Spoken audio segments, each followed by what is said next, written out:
Thank you very much for the introduction. So, a lot has been said about sustainability already, and I would like to take the opportunity to show in my presentation how you can prove sustainability, which is also very important. But to get started, I would like to just tell you what sustainability really means. So, of course, that's a very global term, and one of the definitions of sustainability would be traced back to the 80s, to be honest. And there was a report published, and that was published by the Commission of Environment and Development, headed by a woman. Her name was Roanne Puntland, and she was responsible to write this report and to talk about our current future and just show the results of sustainability and defining sustainability. And she differentiates between the three different pillars of sustainability. It's the ecological one, it's the social one, and the economic pillar. So that is also what is very important for us, the window industry. That is something that we're looking into, and that's really ecological sustainability as well. So it's really about our products. What can our products do? How healthy are our products? How environmentally friendly are our products? And sustainability is just more than that. And it's very important that all three pillars are covered. All three of them need to be treated equally, and they all have their place. So the economic sustainability is topics like investments, how expensive is the building going to be, and of course also looking into that right from the beginning.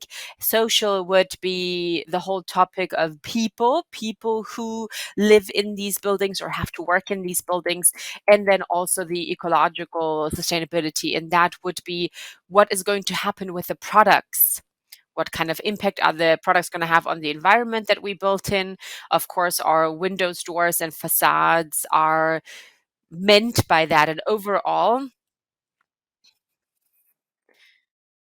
and of course, working economy is not going to work without a healthy society and the other way around. Okay, so why do we have to act in a sustainable way? It's very, very easy because our environment is sick. Very often, you really don't see the sickness. There are a couple examples for it. Just recently, there was the glacier and the Dolomites who came down. So, global warming is very important. We don't see plastic in the oceans here, but of course, it does exist. And what I really wanted to show here is just the temperature development on Earth over the past 100 years. And of course, every bar that you see here is a year. And of course, the blue lines that you see here, they document a deviation of zero point 0.6 degrees of an average temperature, and the red bars would be a deviation of plus zero point 0.6 degrees Celsius. And I think one thing stands out over the past, well, beginning the 1990s, a lot has happened when it comes to global warming. And of course, that is something that is now our biggest task. Luckily, it's not as hot today, not as hot as it was promised. But even in Germany, we now have temperatures that are very, very high. So we're moving towards 38, 40 degrees because, of course, it's just happening. If we talk about ecological sustainability, those would be the environmental effects. And of course, that is also very important to show. That is really what we have to do. There's a defined procedure. There are two ISO norms, 14040 and ISO 14044. So those are worldwide norms. And the way they are and the result is very important when it comes to windows, doors, and facades. That is something that is growing in importance as well. And of course, it's really about reduction of raw materials, so production of pre-products, so glass, producing glass for windows, etc. And then, of course, the production itself, using it, the life cycle fittings, hardware, metal fittings, etc. And then we have to know, okay, what do we do with the product? Are we going to have to get rid of it, or do we recycle it and put it back in the circular economy? And if we look at a life cycle analysis, this is just an overview of how it works. This is ISO 14040. So there are very specific things that you have to take care of. So you have to define goals, what kind of products are supposed to be considered in this project. And of course, it's also about windows, doors, and facades, and also specified about different materials. And then also system borders need to be defined just so later on you sort of have a framework as well in order to then evaluate all the different results and be able to compare them. Then, of course, it would also be different things like things that require a lot of work. For example, factual balance sheets. So, of course, that is something that's important for producers themselves, but of course also for us at IFT, for sustainability engineers, because in this context, we gather data, we structure them, we evaluate them, and then everything is going to be put into an effect analysis. The software is helping us for that. It's called Davio, and that then sort of evaluates, and we constantly have to evaluate data, interpret them to just make it where we have environmental effects that actually are important. So this is just an excerpt of a life cycle analysis. So the inputs are very important. I think that would be number one. Currently, of course, we have energy. How much gas, energy do we need? Where is it coming from? Is it eco power, or do we have our own photovoltaic? And fresh water, pre-products, and then we also have the actual production of the product, and then we also have outputs, so the waste basically, and of course the products, and also coupling products.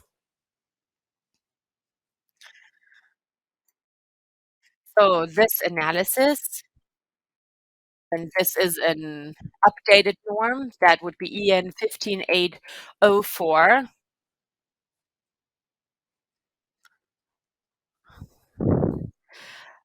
So that would also be A2 2019. That is sort of the minimum that we need. So for example, acidic potential, and of course also the most known one, and that would be greenhouse gases. So all of that is something that is very difficult to imagine.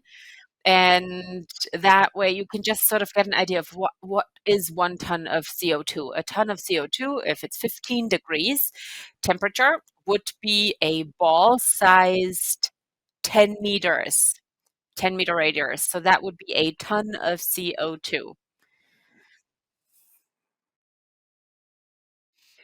And it is our goal and our task when it comes to this whole climate strategy to really take this first step to 2030 and then another one to 2050. We want to be climate neutral. So that means we're not going to have CO2 in there anymore. Okay, so if you look at the result of this environmental analysis, the declaration, and we're going to talk about that later.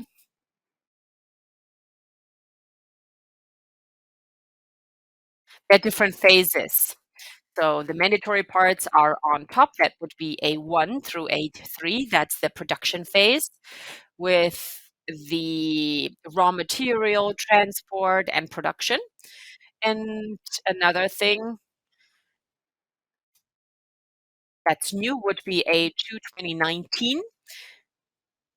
So that would then be the use stage and then also the recycling potential.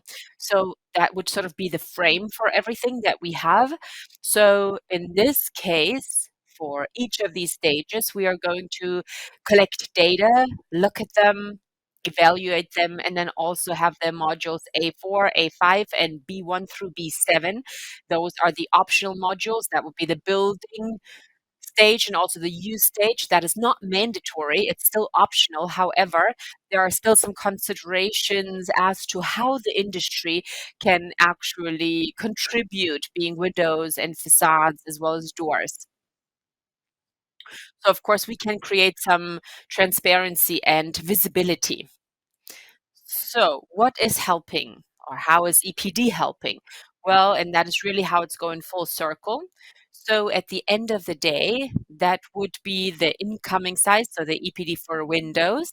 And then we also have something for sustainable building certifications, and there are different types of systems in Germany, B&B, DGNB. And it is very important that this EPD these EPDs can be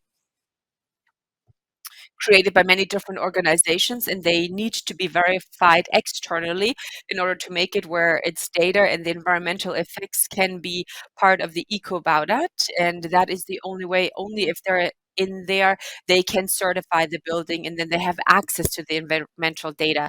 So worldwide, we also have LEED and BREEAM. We're going to be able to see that on the map. So we have many different building certification systems that can evaluate buildings and, of course, can also have an impact on the value of the building overall.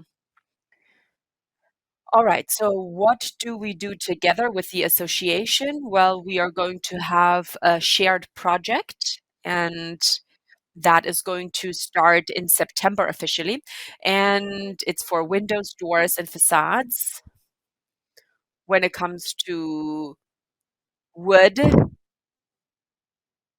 aluminum, so all the different materials. So we have 13 EPDs that are going to be made available as a sample, basically, and it's important for the industry. Why? Well, because you can differentiate between sample EPDs and company-specific EPDs. And yeah, the effort and then also the effort in terms of resources that you have to invest and cost that arrive.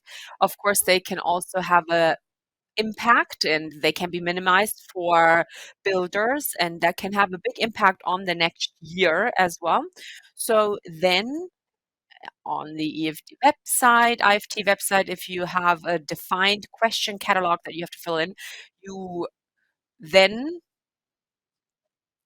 will be able to get this sample being a window builder, door builder, or facade builder. So that is going to be the first step, which is a great opportunity to make it where a producer or manufacturer can have a company EPD for themselves in their name and yeah, just have that available. So on our website, if you go to ift-rosenheim.de, you are going to be able to see lots of different sample EPDs. For example, when it comes to glass or also in general, there are lots of company EPDs in there as well. All right. So the EPDs are growing in importance. You can tell by looking at the map. So this is the most well-known building certification system in America. It's called LEED. In England, it would be BREEAM. But if you look at Austria and Switzerland, even there we have systems that evaluate buildings. And you can also tell that there may be different evaluation systems that may be arising. And yeah, why is that the case? Why is it growing in importance? There's just one thing, there are just a couple benefits of that certification, because if you look at gold or platinum certifications in these buildings, the value of the building can increase. That's been proven. And of course, there's also just lower life cycle costs because you're saving resources, you're helping the environment.